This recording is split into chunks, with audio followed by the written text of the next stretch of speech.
Hey,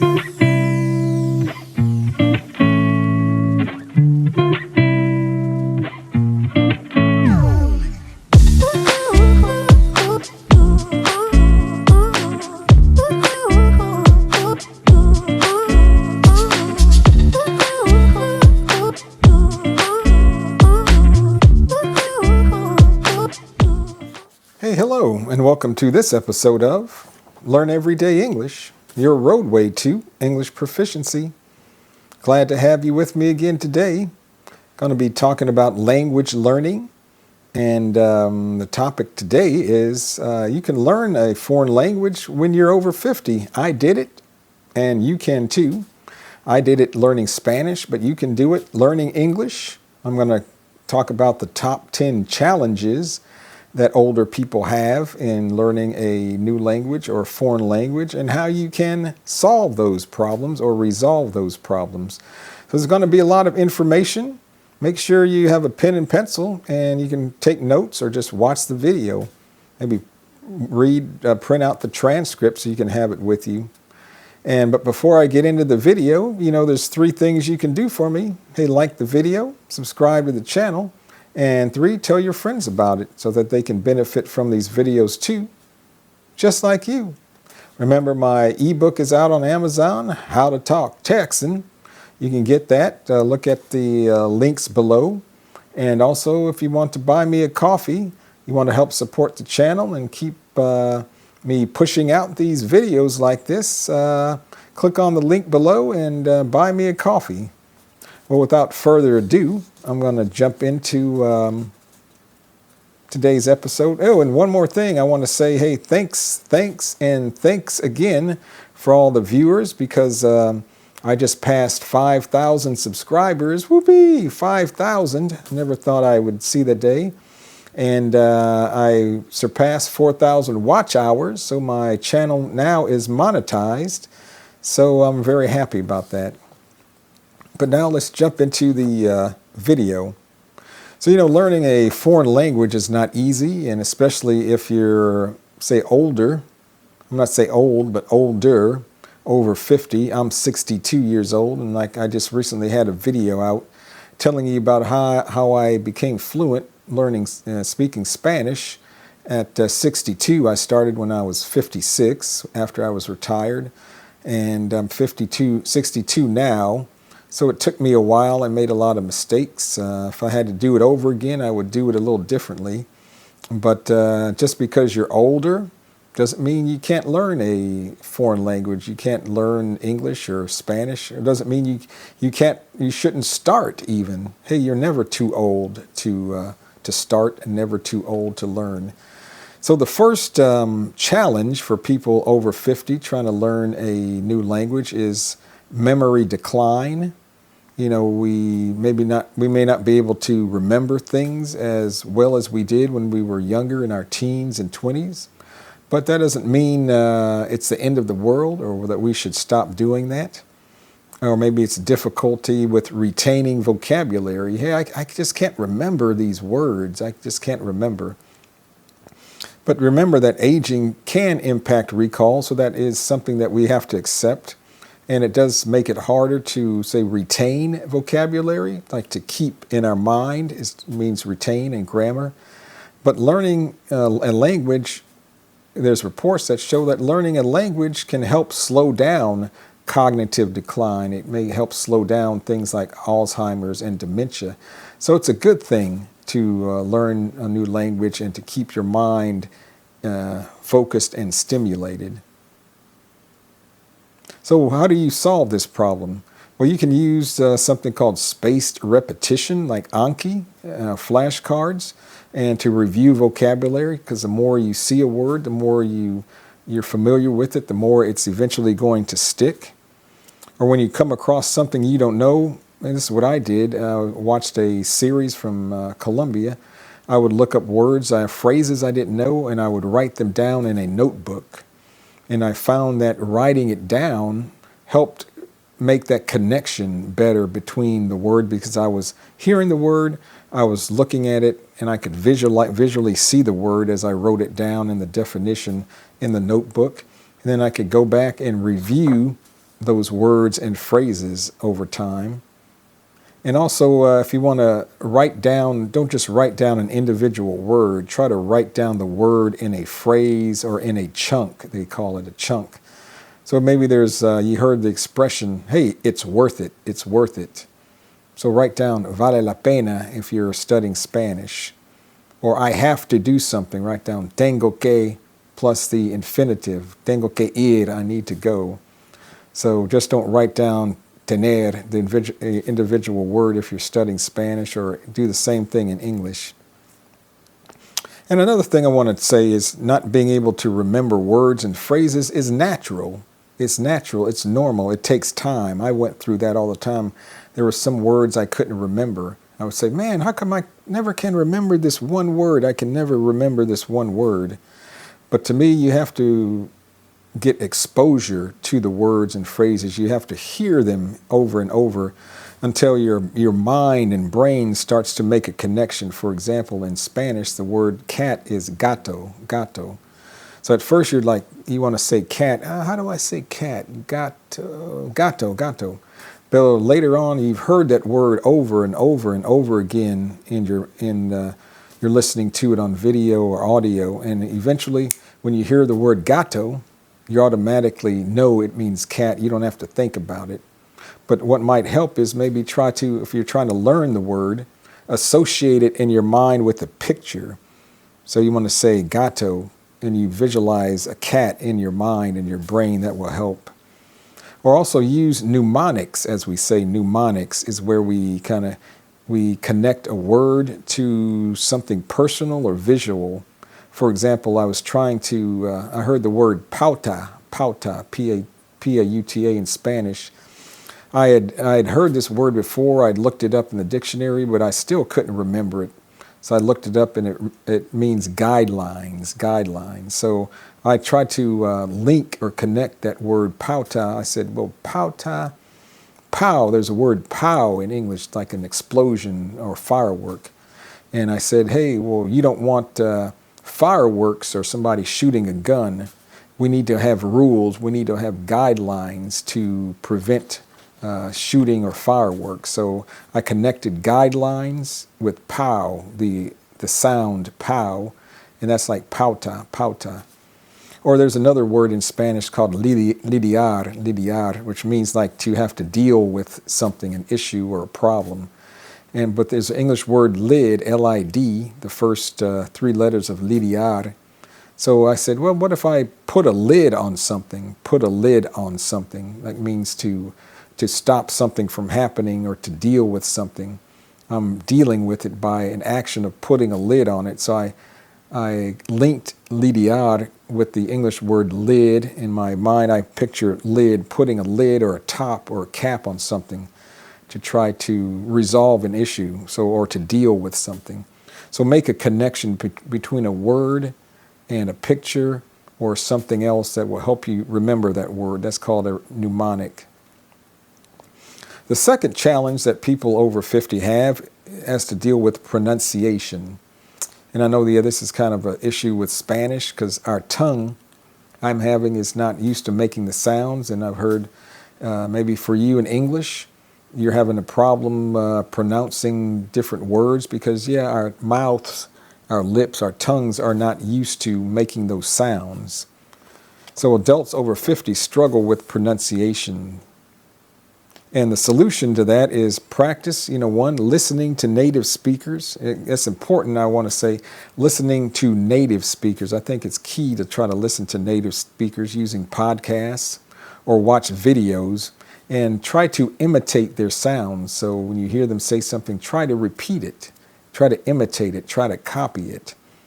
Or you can practice shadowing. So shadowing is a technique if you're listening to a podcast or video and the person that's speaking says a word or phrase, try to repeat that word or phrase right after them, trying to copy or imitate them. But the thing is that it takes time to free up your tongue and your mouth to be able to speak and pronounce more clearly. So it's just going to take time and it's going to take practice. So you can't just be listening and watching. You have to physically be practicing pronunciation. Speak out loud. If you're trying to read a book, read out loud. Or if you're watching something, like I said, on video or audio, speak it out loud. And it helps too, maybe you need to record yourself, video yourself speaking, and then listen to it back. And you can hear where maybe your pronunciation is not correct. And work with a language partner or tutor, somebody who can offer feedback to you. And again, I want to say, make sure your person that you're getting feedback from, I suggest, has to be a native speaker, because they can know exactly if what you're saying is right or wrong, and then they can show you the right way to say things. So you say, well, how do I find somebody? There's a website called Conversation Exchange where you can find, this is for free, you can find an exchange partner where you help each other. They help you with your language you're trying to learn. You help them with the language that they want to learn. Or there's italki, where you can pay for tutors or teachers. But be specific. Hey, tell them, hey, I want to work on my pronunciation. Can you help me? Or I want you to help me work on my pronunciation. Can we go over some exercises? If you hear me say something incorrect, let me know and show to me how I should be saying this word. So be proactive. But if sometimes you may find a person that you're talking to, communicating with, helping you, but maybe you don't click, we say in English, you don't click, it doesn't work out. Hey, that's fine. It's happened to me. Just go ahead and try to find somebody else, and that will help you immensely. The third problem that people over 50 have in learning a new language is they're afraid of making mistakes. Hey, I'm going to look silly. I'm going to look foolish. I'm going to sound silly. I'm going to sound foolish. That we're maybe more self-conscious. We're hesitant to make mistakes, and that can inhibit our practice and growth. But the solution is, and a lot of these things too, in learning a new language has to do with mindset, how we think about it. We have to change our way of thinking, our mind. We have to adopt a growth mindset and celebrate small wins to build confidence. We can enroll, let's say, in supportive classes. Maybe there's a class at your university. I know there's a friend of mine I used to talk to. There was a class, he had a community college that he was going to. It was for older people, or people where, say, English was their second language. So he was in a group of people that were more his age, that were having the same difficulties as he was. Maybe you can find a group like that, a language group for older adults. But two, you have to accept the fact that you're going to make mistakes. That's just part of learning a new language. I make mistakes all the time, but actually making mistakes is a good way to learn, because if you make a mistake, it's reinforced, and hey, well, I made that mistake. I remember exactly what I said, so I know I shouldn't be saying that again. Also, try to put yourself in the mindset of a child. A child doesn't care if they make mistakes. Hey, and what really happens? People don't really care if you make mistakes. They're not going to really get upset. They're not going to think poorly of you and make fun of you. I think a lot of people are going to be surprised and happy that you're trying to learn their language. So don't sell yourself short.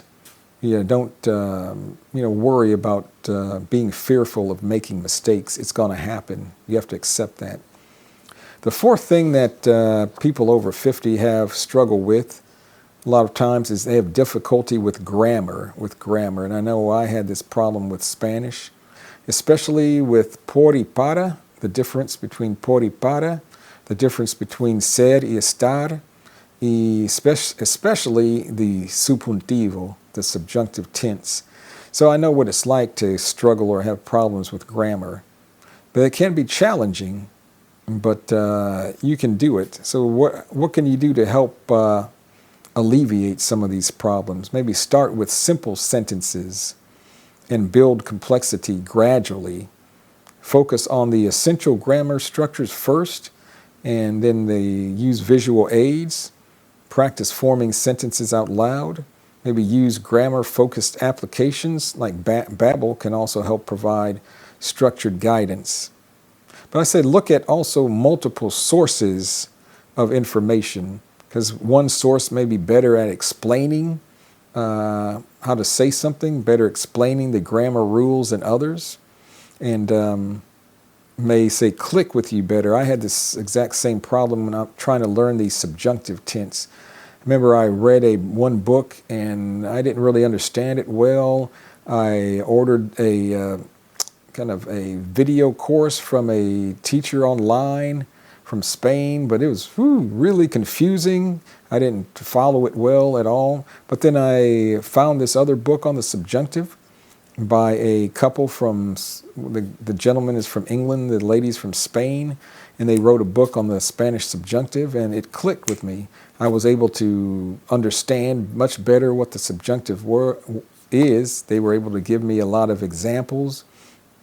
And also I took an online class from UNAM, the University in Mexico City, and one of the teachers had like a spreadsheet outlining information about the subjunctive, and that really helped me out a lot because I had like one piece of paper where I could look at, and it kind of gave me a roadmap. So, don't get stuck on just using one source of information. Look at different sources of information to help you with grammar.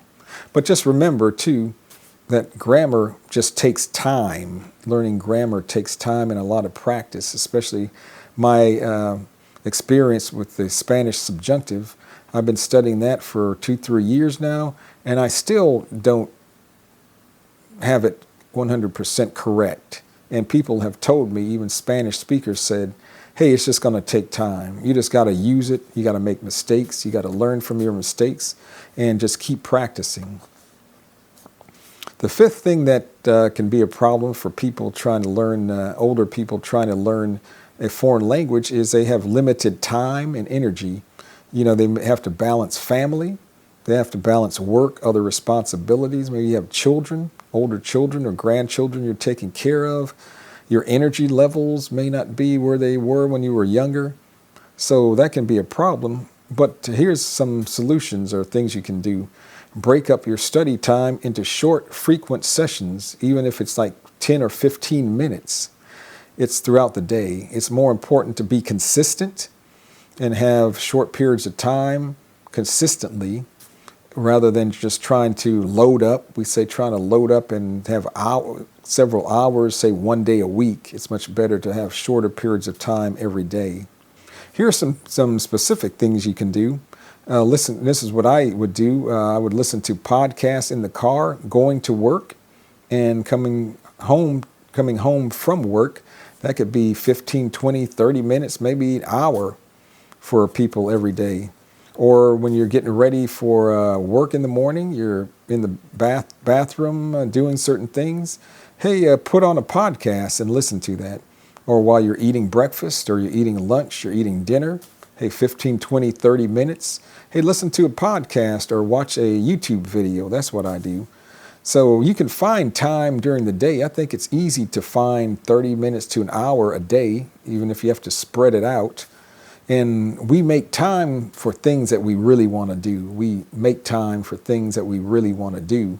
So how important is it for you to learn this new language? Think about that. The sixth thing that causes us problems sometime in learning a new language is we have anxiety and low confidence level. We are anxiety and low confidence. We lack confidence in ourselves. We think people are going to judge us. Like I said, we're going to make fun of us.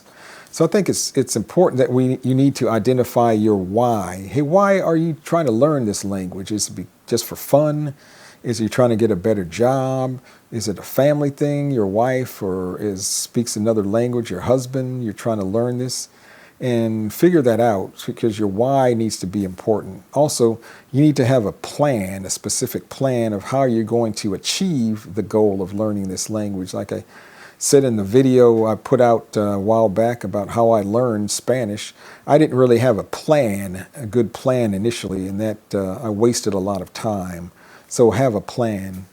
I'm going to put the link to that video in the section below. And I said another thing I did, record yourself every now and then, like every several months, speaking the language, speaking English or whatever language you're learning, and go back and listen to that and then record yourself 2, 3, 4 months later, and then go back and look at that. So what you're going to find out is you are improving. You may not think you're improving, but you are improving. Other people can see it, but a lot of times we can't see it ourselves. And you say to yourself, hey, I speak a little bit better than I did before. Hey, that's encouraging. That gives me more confidence, more confidence. I'll give you an example of what happened to me. I was studying Spanish and I was maybe like intermediate level. I didn't have a lot of confidence. I hadn't really spoken much with Spanish speakers, but I needed to do some remodeling in the house. And we had to put up some sheetrock installed and build out a new room, family room. And so I asked a friend of mine, can you recommend somebody to help put up some sheetrock, some walls in this room? And he gave me a name of a gentleman from Honduras. But he told me, hey, he doesn't really speak much English at all. So I said, oh, man, but he's very good. He knows what he's doing. So I said, okay.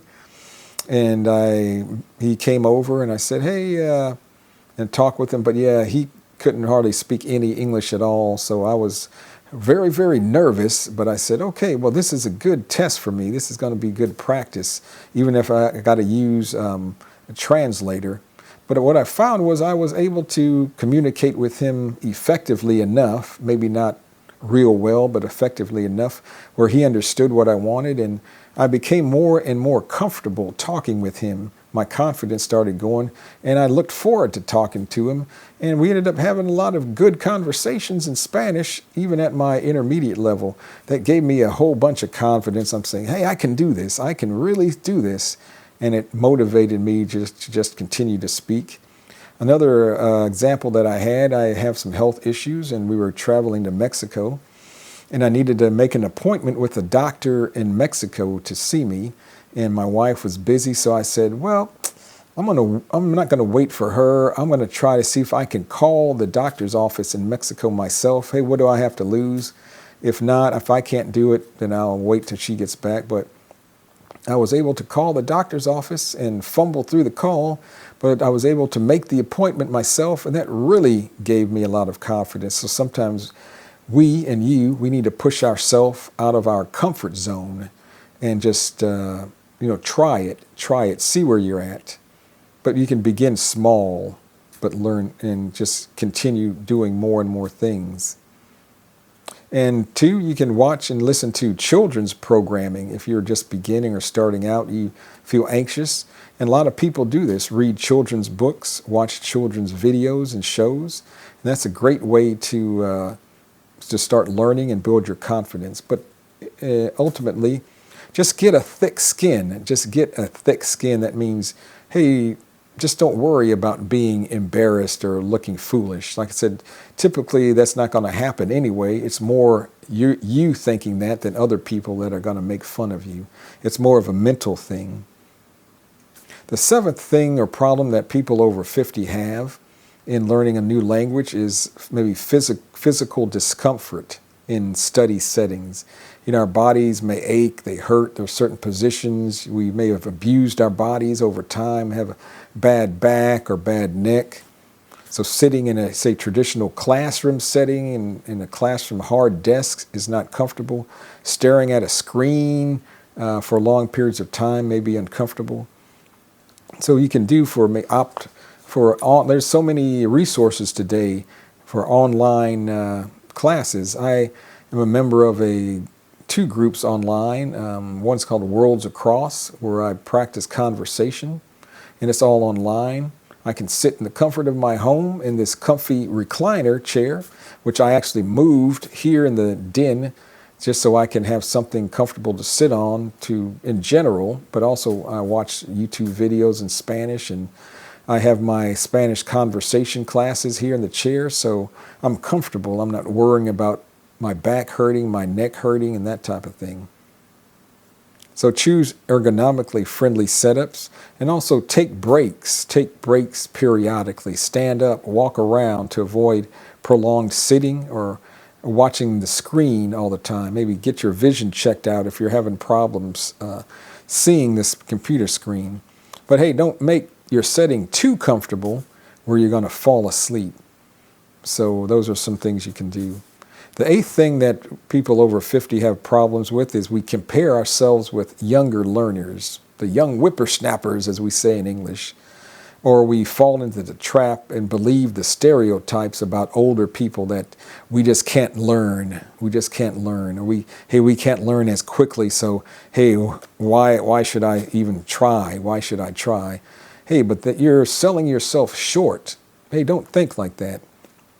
You may feel discouraged and you're basically comparing yourself with other people. And to me, that's a big no-no. That's a big no-no. We're not in a competition with anybody. You're just trying to improve yourself and your well-being. So don't compare yourself with other people. So focus on your own personal progress. Set achievable and individual goals. Like I said, hey, what's your why? Why are you doing this? What's your plan? What's your goal? Where do you want to see yourself in 6 months or in 1 year? Like I've set a goal. I want to be able to watch a Spanish movie without subtitles, say by the end of next year. By the end of next year. Remind yourself too that you're learning a new language, and hey, it's going to benefit you cognitively. May help delay Alzheimer's and dementia. That's a benefit. So think about the benefits. And remember that everybody learns at their own pace. Everybody learns at their own pace. Some people learn faster than others. Even some young people are not quick learners. Or there's some older people that learn very quickly. So don't fall into that trap. But don't believe that you cannot learn a language. Don't think that you cannot learn a language, because if you think like this, you've already failed. You've already failed. And you can try to look for some success stories like on YouTube. Older people that have learned a foreign language and they speak it very well. Get other tips from them. But you have to wade through the inaccuracies and the lies. Like, don't believe people. In my opinion, hey, I learned a foreign language in 3 months, in 3 weeks, in 1 month, even 6 months. I think that's not realistic. Like I said, don't compare yourselves with others. It's not fair for you, and don't sell yourself short. The ninth thing or issue that people over 50 can have with learning a new language is hearing difficulties. Maybe you do have some hearing impairment or hearing loss, which makes it difficult to distinguish or differentiate between certain sounds, especially in a new language. But hey, maybe you need to get your hearing checked, and maybe you need to get some hearing aids. Maybe that's the case. But another important thing is when you're trying to study, go to a place that's quiet to study and to practice. You don't need a lot of extra outside or extraneous noise. A lot of times use headphones to listen to podcasts or videos, or even when you're having a conversation with somebody on Zoom or Skype. That's what I do a lot, is I use headphones, even if the room is quiet, because it's sometimes the connection, the audio quality, there's an echo, makes it difficult to hear. And it's much easier if you have headphones on to hear the words and phrases. But maybe after a while, it's a good practice, though, to try to maybe not use the headphones sometimes, because you need to be able to differentiate and hear sounds with some background noise, because that's life. But use the headphones at first if you need to. Another thing is, initially in the beginning, I'd say don't try to do passive listening. And what I mean by passive listening is don't try to multitask, like, hey, I want to maybe do some knitting. I'm going to be washing the dishes at the same time. I'm trying to listen to a podcast, and my kid, I'm trying to make dinner for my children, and they want me to do something with them, and you're trying to do too many things at one time. I think, especially in the beginning, you need to be actively listening. That means like you're focused 100% on what you're listening to. Well, let me give you some examples of what happened to me. I found out that if a lot of times I would like to sit down on the couch and eat while I was watching a YouTube video in Spanish, but I found that the action of me chewing would create sounds in my head and noise that would interfere with me being able to make out or hear certain words and phrases clearly, I'd have to stop chewing and eating and listen. So I realized that trying to do that was making it more difficult for me. So I tried not to watch Spanish movies or series while I was eating. Right now it's better. I can eat and I can understand, but in the beginning it was more difficult. Or I would try to listen to something on the TV in Spanish while I was in the kitchen trying to wash dishes, but the sound of the water running and me moving the dishes around and then trying to listen to the TV that was in the other room, I just couldn't really do it. But what surprised me was my wife, who's a Hispanic, she could do it, but she grew up, hearing the Spanish language and was more used to the sounds and everything. And she could be listening to the news on TV while washing dishes and understand and hear everything well. So her ear was trained to the sounds. My ear wasn't trained, and I had to get more and more accustomed to that. So I needed to, like I said, be sitting on the couch or my chair focusing on what I was looking at. So try to do that. Make it a point to be more active and focused and not try to multitask when you're trying to listen to things in the language you're trying to learn. And the 10th and final thing that people have problems with in learning a new language when they're over 50 is the concept or issue of perfectionism. We want to be perfect. We want to be perfect. So older adults, we may set high standards for ourselves, which can lead to frustration or hesitation when we don't meet those expectations. Maybe you've been successful your whole life. You had a successful career. Maybe things came easy to you. You were able to learn things very quickly. And you expect to have the same success and success rate and same ease in learning a language.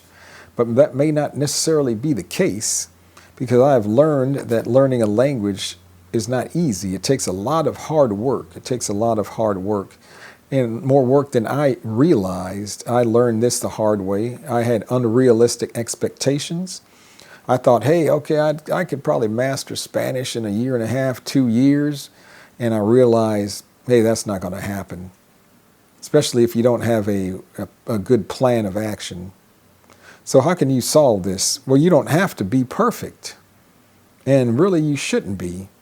That puts too much pressure on you, and it's not realistic. Just have fun. Enjoy the journey. Hey, even native speakers make mistakes. And this was a problem I had. I wanted to be perfect before I started speaking. And let me give you an example. I had a boss when I worked for the city. He spoke an Asian language, and he had been living here or was in the United States for probably over 30 years, but he still made a lot of grammatical mistakes when he spoke English. But you know what? Hey, it didn't really matter. He was able to communicate very effectively. I understood everything he said. He understood me. There was no issue at all. And you know what? I didn't really care. It didn't really matter as long as he could communicate and I could communicate. And we ended up becoming good friends. I learned, hey, it's not a deal breaker. It's not that important where you have to be perfect, speak perfectly in the language you're trying to learn. And 2, I learned that I will never, more than likely, be able to speak the same way a native speaker speaks. And actually, that's not my goal. That's not my goal. My goal is just to be able to communicate effectively. They can understand me. I can understand them. I can understand them, and I can be understood. And just remember that, hey, you're not trying to impress anybody. You're not trying to impress anybody. We're not in a competition.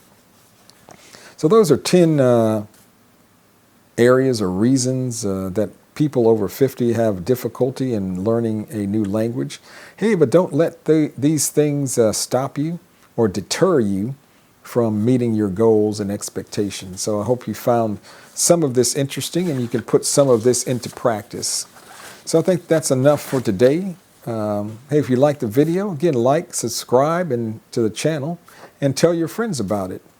Hey, well, thanks for watching this episode of Learn Everyday English, and we'll see you later. Hey, goodbye.